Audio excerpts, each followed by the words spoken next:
Good morning all of you.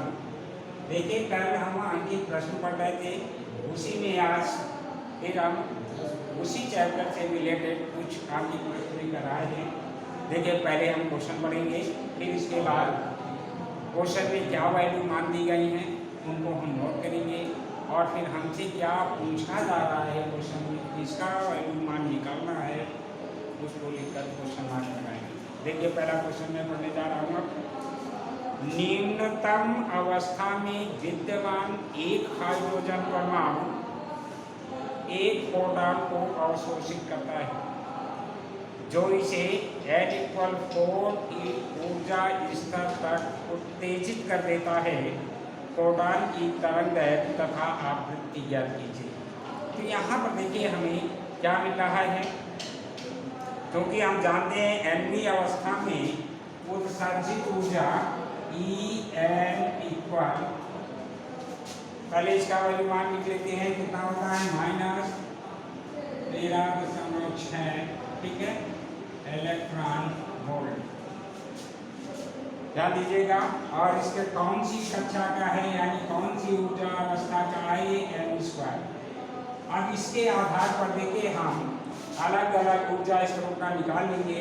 हमसे पूछा पहली ऊर्जा स्तर यानी प्रथम ऊर्जा स्तर में ऊर्जा स्तर अर्थात n=1 पर उत्सर्जित ऊर्जा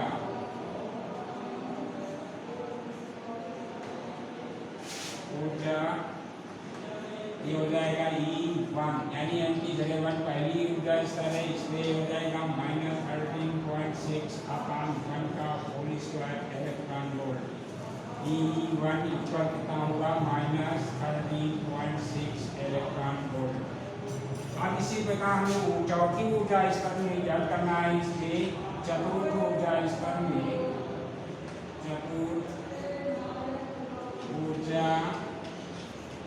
स्तर यानी H=4 में ऊर्जा,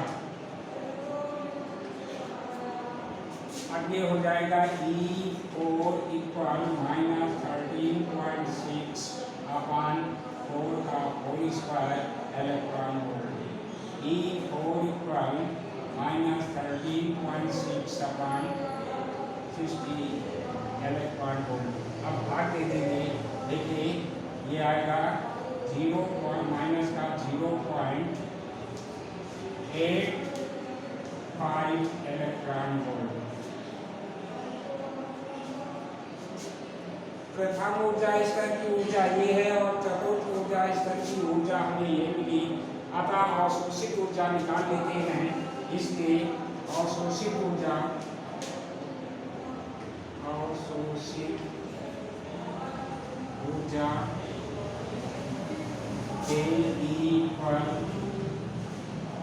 अब इसमें दोनों को आपस में हम क्या करते हैं, घटा देंगे, ये हो जाएगा e⁴ E1।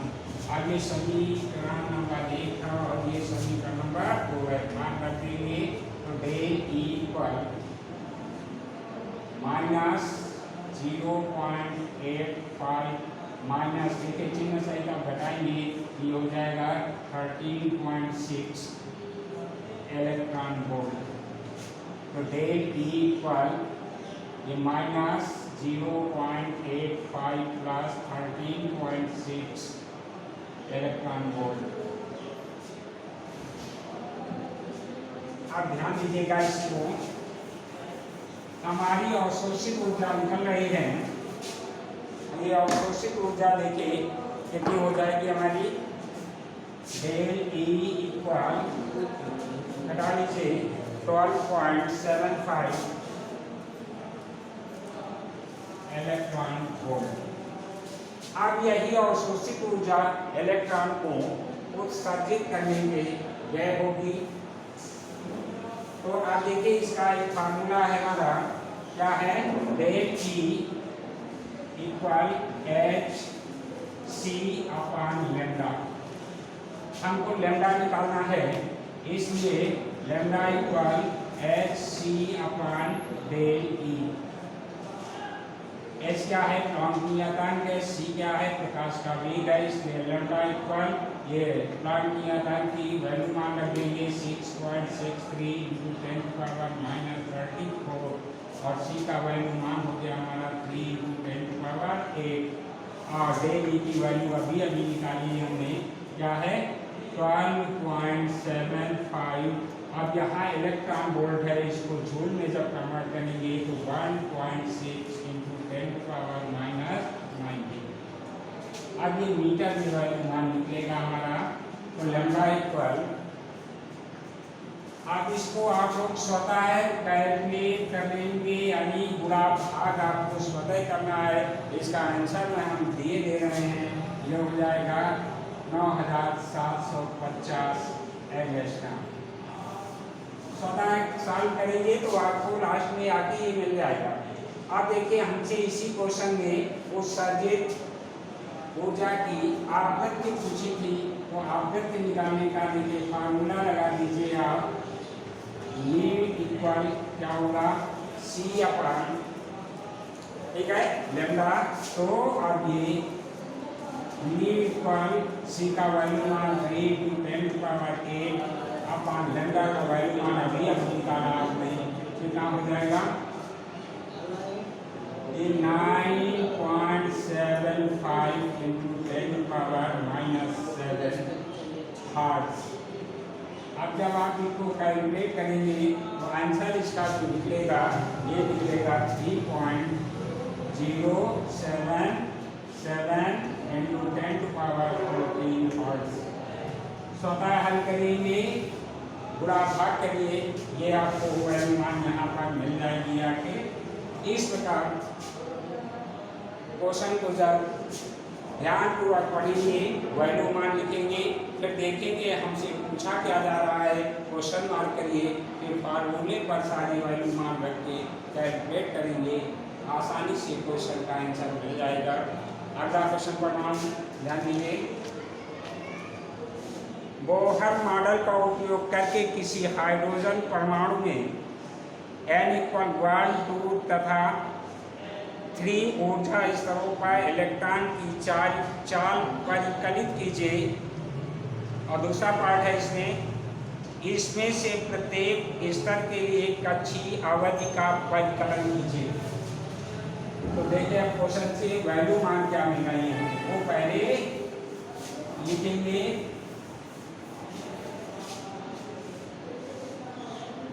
n इक्वल देखिए यहाँ पर दिया गया है, वो n इक्वल 1, 2 व 3। हमको निकालना क्या है, प्रत्येक ऊर्जा स्तर की चाल निकालनी है। V1 equal question mark, V2 equal question mark और V3 इक्वल क्वेश्चन मार्क। पहले पार्ट में ये निकालना है, दूसरे पार्ट में हमसे टाइमिंग पूछी गई है, यानी T1 equal question mark, T2 equal question mark और T3 इक्वल क्वेश्चन मार्क, ये हमको निकालनी है। देखिए हमारा फार्मूला क्या है, चूंकि हम जानते हैं 9वीं कक्षा में हाइड्रोजन यानी उत्सर्जित हाइड्रोजन की चाल क्या होती है, चूंकि 9वीं कक्षा में चाल इक्वल V, यानी इस फार्मूले का उपयोग करेंगे, यानी V इक्वल Vn कर सकते हैं यहाँ पर। अब देखिए वैल्यू मान रख देते हैं, E² upon 2 ε0 into H into 1/n। इस फार्मूले पर मान रखेंगे, ये क्या है, इलेक्ट्रॉन का आवेश है, ये ε0 निर्वात की वैद्युतशीलता है, H क्या है, प्लॉन्क नियतांक है। आप देखिए इसमें प्रथम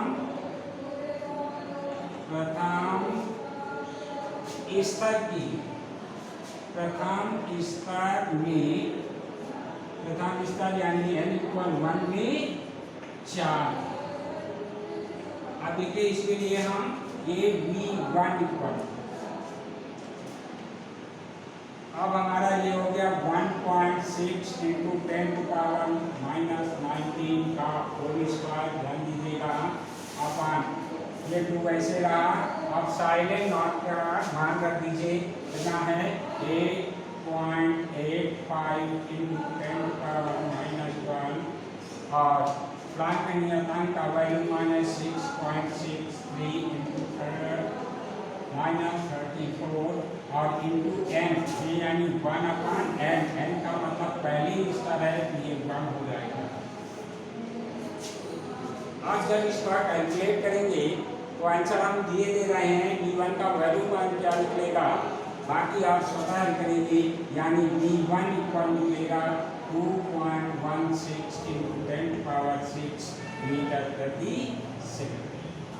इसी प्रकार हम दूसरी ऊर्जा स्तर के लिए करेंगे तो केवल इस फार्मूले पर n के स्थान पर हम 2 रखेंगे, और फिर तीसरी ऊर्जा स्तर के लिए यदि वेग निकालना है तो केवल हम इस n का वैल्यू मान चेंज करेंगे, यानी n के स्थान पर 3 रख देंगे, और ये इसी तरह इनके वैल्यू मान रख करके हम दूसरे स्तर और तीसरी स्तर के ऊर्जा का वेग यानी चार्ज ज्ञात कर सकते हैं। अब आगे इसका देखिए, हमसे पूछा गया दूसरे पार्ट में उसमें लगने वाला टाइम यानी अवधि। अब इसको देखिए ज्ञात करने के लिए अब हम इसका फार्मूला लिखे दे रहे हैं। अब आज देखिए दूसरा पार्ट है हमारा, क्या पूछा गया था, प्रत्येक ऊर्जा की यानी कक्षीय अवधि, कक्षीय अवधि यानी कि इस फार्मूले से हम यूज करेंगे, क्या होता है 2πr/v होता है।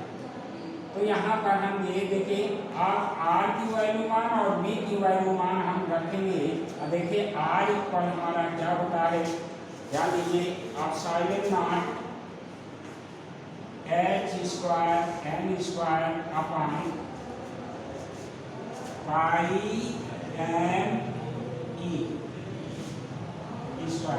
और Vm का अभी हमने मान रखा था, क्या था, e²/2ε0h/1/n। अब ये मान अगर इसमें हम रखेंगे तो देखिए t इक्वल हमारा क्या मिलेगा, 4ε²h³ अब बच्चों यहाँ पर देखिए ये हमारा साइलेंट नॉट है, ये प्लांक नियतांक है, ये किस ऊर्जा स्तर में लेंगे वो n का मान है, ये आपका इलेक्ट्रॉन का यानी द्रव्यमान है, और ये इलेक्ट्रॉन का आवेश है। अब इनमें अगर वैल्यू मान रखेंगे और जब पहली कक्षा की अवधि निकालेंगे तो n की जगह पर 1, और जब दूसरी कक्षा की अवधि निकालेंगे तो n के स्थान पर 2, जब तीसरी कक्षा की अवधि निकालेंगे तो n के स्थान पर 4 रखेंगे। बाकी इन सभी राशियों के वैल्यू मान रख कर कैलकुलेट करेंगे तो आपका T1, T2 व T3 आसानी से निकल आएंगे। तो इस प्रकार आप इसका कैलकुलेट कर सकते हैं। तब तक के लिए धन्यवाद।